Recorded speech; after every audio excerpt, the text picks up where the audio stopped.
The tap number set to the 12 days of Christmas had just hit 6 geese laying when Ada, my 4-year-old, asked if we could leave. She'd slunk so far down in her seat that she was practically on the floor, and she slunk further when I whispered that we were staying. Then the pear tree burst into flames again. It was Ada's first time seeing the Christmas spectacular at Radio City Music Hall. And even though I've lived in New York for almost 2 decades, it was my first time, too.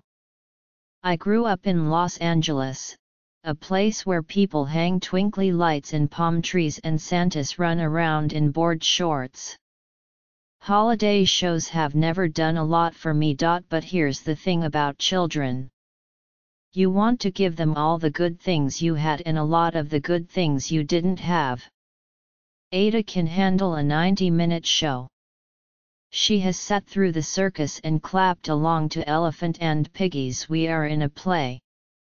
So when she saw the posters and asked if we could go, I said yes. As we'd missed the press dates by about a month, I went online to Today Tickets and scored a couple of discounted orchestra seats, $55 each, down from $100, which made me feel pretty savvy.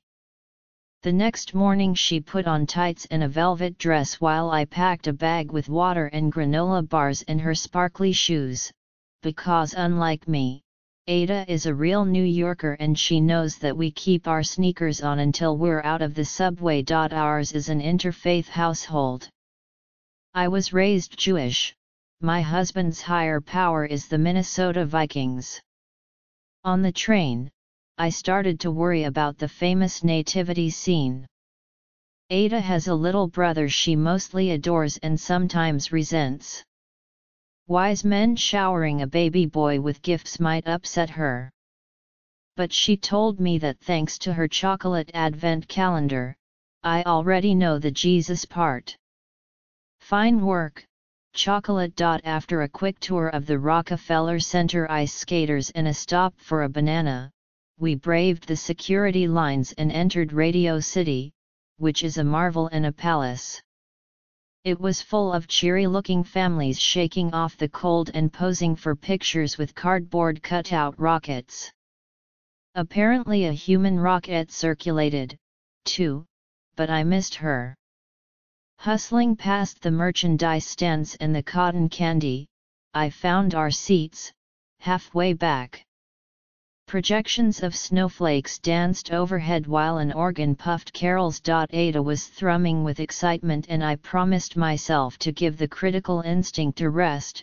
As Santa tells a sulky teen during a cheeseball book scene, the wonder of Christmas is always closer than you think if you can remember to see it through a child's eyes. Santa, I remembered.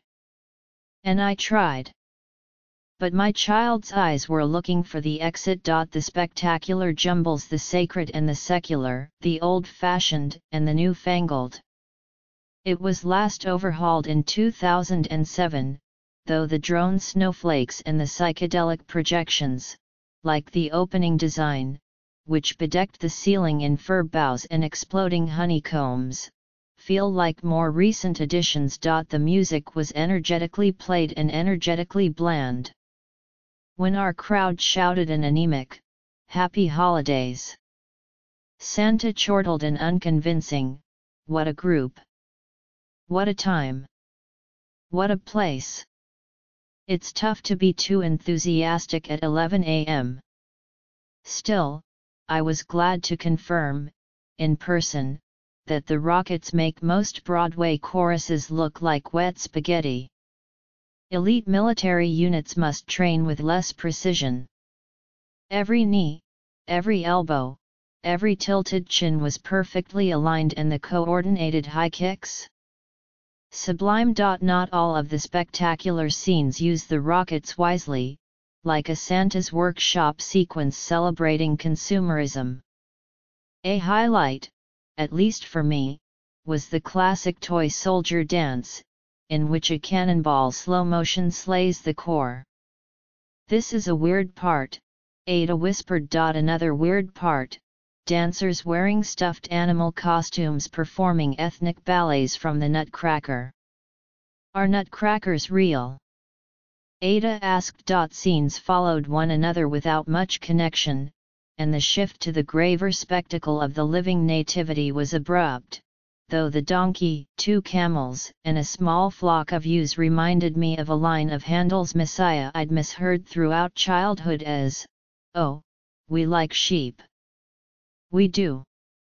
Ada brought me up short when she asked, "Did all of that really happen?" I should have packed more chocolate. For most critics I know, to love something is a relief and a delight. I wanted Ada to love the Christmas spectacular.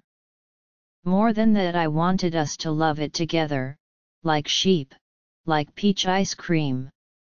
10 years later, I wanted to be one of those mothers in the security line, smiling up at their teen daughters and saying, "We've been coming since she was 4. That won't happen. Ada can't say why she squirmed her way through the show. Neither can I. She's still lobbying for a ticket to Frozen.